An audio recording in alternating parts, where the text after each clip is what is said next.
こんにちはなのだ。こんにちは。いきなり本題なのだが、本動画ではファミコンのエミュレータを作っていくのだ。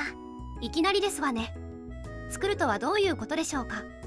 ネットを探せばネストピアとかメセントカバーチュア NES とか優秀なエミュレータを無料で使えるので、ゲームを遊ぶだけならそれらを使えばいい。どれも十分に完成度が高いですものね。確かにゲームを遊ぶだけならそれらを使えばいいのだが、他に何か。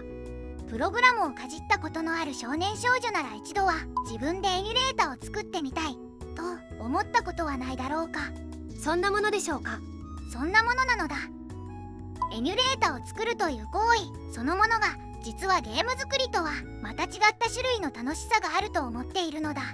友達の弟さんもゲームを作ってみたいと言ってましたが、エミュレータがとかは聞いたことはないですわね。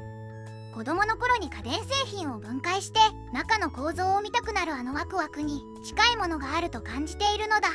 そして家電を壊して怒られるんですわよね。過去の記憶が走馬灯のように頭を流れるのだ。壊したんですね。でも実際に作ろうと思うとどこからどのように手をつければいいのかわからなくて断念する人は多い。作ろうと思う人は少ないからハウツーも少ないのかと。この動画を作る投稿者さんもそのことを痛感し、その数少ない経験者としてノウハウを残そうと思ったそうなのだ。なかなかレアな動画なんですね。そうは言っても CPU の仕組みやメモリの配置、さらにはグラフィックやサウンドがどのように動いているのかまで多くのことを理解する必要があるので大変な作業になると思うのだ。人は悩んで成長するものですわ。しかし理解できた瞬間はとても気持ちよく、その感覚はちょっとしたパズルを解いた時の達成感に近く、プログラムが苦手な人でもハマると抜け出せなくなるのだ。そんなことを熱く考える人がいるのですね。ここにいるのだ。でもこの動画を作る投稿者さんは少年少女ではないですよね。投稿者さんが少年少女だった頃、初代ファミコンの発売日である1983年7月15日にセガから発売された SC3000 を購入したくらいの世代の人なのだ。任天堂ではなくセガだったんですね。プログラムがしたかったので、その時はファミコンに興味は持たなかったのだ。キーボードがついていなかったからでしょうか。お年玉を握ってソード社の M5 やトミーのピュータを狙っていたのだが、売れ切れで何度涙を流したことか。辛かったのね。そんな時、写真撮影が趣味の父さんがカメラ屋で SC3000 が販売されることを聞きつけて買ってくれたのだ。なぜカメラ屋で。セガの前身となる会社はジュークボックスやカメラの部品の輸入販売をしていたようで、その流通の関係らしいのだ。知りませんでした。その後 FM7、FM77AV、X68000、Windows とプログラム付けで大人になったのだ。 FM7 には CPU が2つ搭載されて、片方は基本処理用、もう片方はグラフィックやサウンドの補助用で使うという構成で製品のキャッチコピーであった。青少年は興奮する。お実体験できるとても魅力のあるパソコンだったのだ。興味を持つポイントが特殊かしら。そして今でも趣味で毎日プログラムをしているのですね。そんなわけでファミコンは大人になってから購入したのだが、まだレトロゲームブーム前だったので中古ソフトが激安だったことと、会社の鬼残業に寛容な社会だったのでストレス発散でゲームを爆買いしていて、段ボール10箱以上が押し入れで眠っているのだ。高騰しているから軽自動車なら買えそうですね。そんな事情もあり、かなり昔誕生日に友達からゲーム機のロム吸い出し機をもらったのだ。マニアックな友達ですね。それを1年前の大掃除で発掘したのだが、その時とても暇だったのでエミュレータを作ることにしたのだ。暇でエミュレータを作ろうと思う人がいるのですね。残念ながらここにいたのだ。ちょうど同じ頃、ファミコンのハードウェアを設計した方のインタビュー記事を見ていて、その流れでなんとなく開発しようとかをネットで探してみたらゴロゴロ転がっていたのを思い出したのだ。ゴロゴロ見つかるものなのですか。エミュレータを作りたいと考える人がゴロゴロいるということなのだ。いません。もはや逃れられぬ運命のようにエミュレータ開発が始まってしまったのだ。そんな運命忘れた方が。そんなこんなで最初に作ったのがファミコン版、次がメガドライブ版、現在はセガサターン版を作っているのだ。相当暇なのですね。ファミコン版は作り始めて2週間目で、スーパーマリオブラザーズさんのオープニング画面が表示されキャラも動いていたので楽勝と思ったのだが、そうではなかったと。ちゃんとスーパーマリオブラザーズさんを完成させるのに2ヶ月もかかってしまった。奥が深いのだ。十分だと思いますが、苦戦した理由は何ですの？大雑把な性格なので資料を適当に読んでいたのが問題だったかと。それは治りませんわね。残念なのだ。そんなわけでそのセガサターン版の作成中になんか面倒になってきて、飽きたのですか？気分転換でこの動画を作ることにしたのだ。そうですか。ここでこれまでに作ったエミュレータを紹介するのだ。お願いします。まずは冒頭から背景で映し出しているファミコンの映像は僕が作ったエミュレータで動かしているのだ。ちゃんと動いてますわね。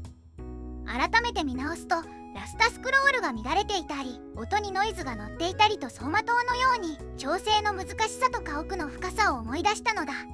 これも途中で調整を飽きてしまったのですね。最初にも話したけど、このエミュレータはちょっと特殊でファミコンの中身が丸見えなのだ。と言いますと？音楽の発生状況が見えるのは当然として、当然なのですか？仮想画面の状況が見えたり、キャラクタバンクが見えたり、さらには今動いているプログラムをアセンブラ形式で見たり、もちろん好きな場所で途中で止めたり、もちろんと言われても、1ステップごと動かしたりすることもできるのだ。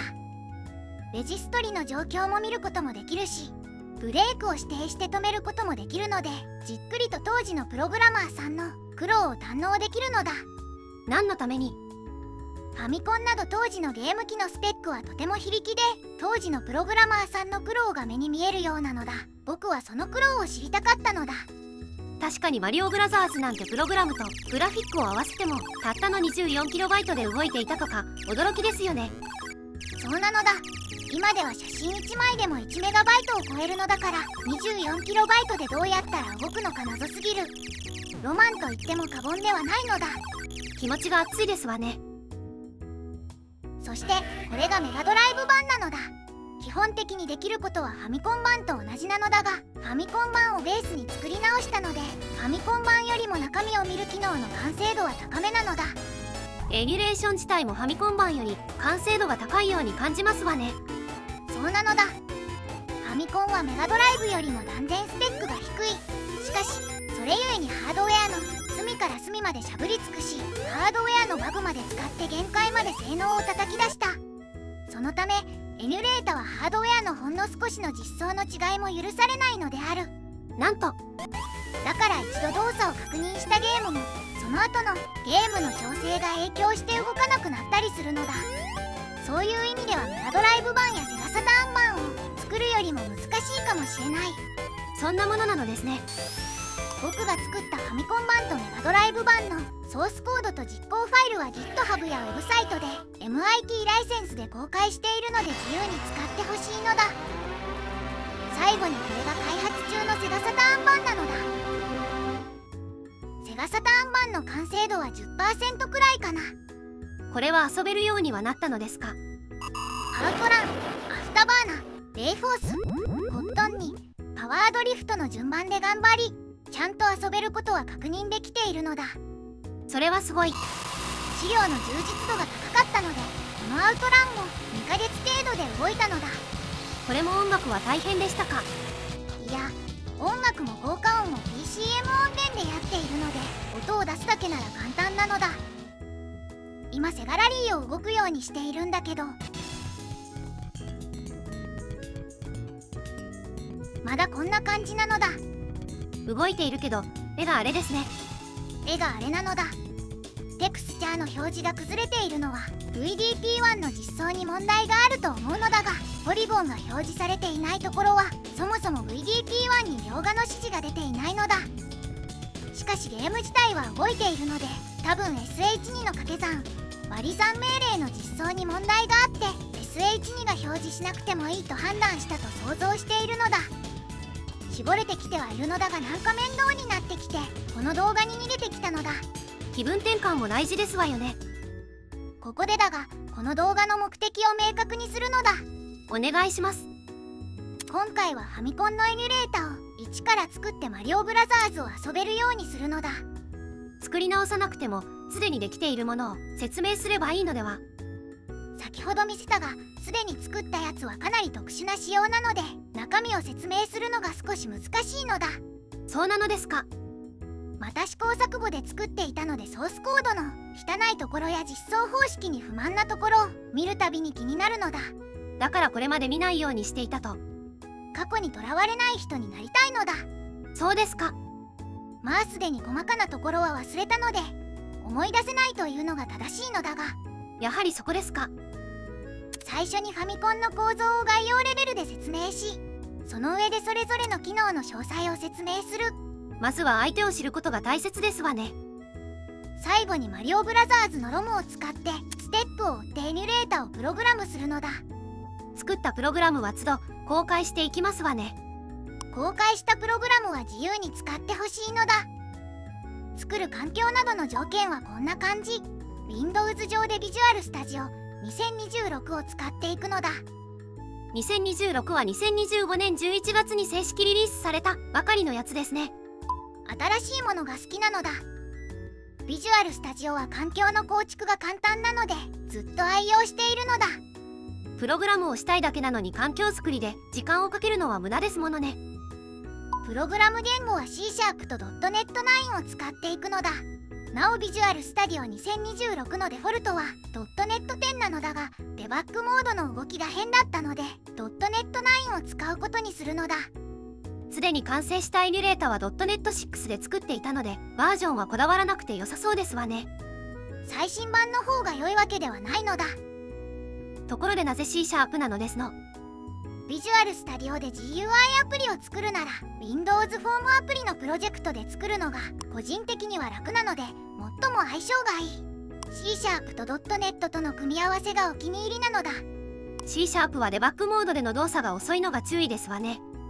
C# のデバッグモードでは最適化がされないのと、エラーチェック用のチェック処理が大量に埋め込まれるので注意しないと超遅いのだ。そこら辺もテクニックをお伝えできればと思うのだ。高速化のためにダイレクト X とか OpenGL とかは使うのかしら。ファミコンくらいなら CPU だけで軽く動くので GPU には頼らないのだ。今作っているセガサターン版でもギリギリだけど、ダイレクト X とか OpenGL は使っていないのだ。気が向いたら GPU の実装方法も説明するのだ。先は長そうですね。多分長いのだ。でも一度作っているので迷子になることはないと思うのだが、僕は過去にとらわれない人なのでまっさらな気持ちで作るのだ。やっぱり自分で作った中身を忘れているのかしら。では次回から本格的に説明していくのだ。頑張っていきましょう。それでは今日はここまで。ではバイバイ。バイバイ。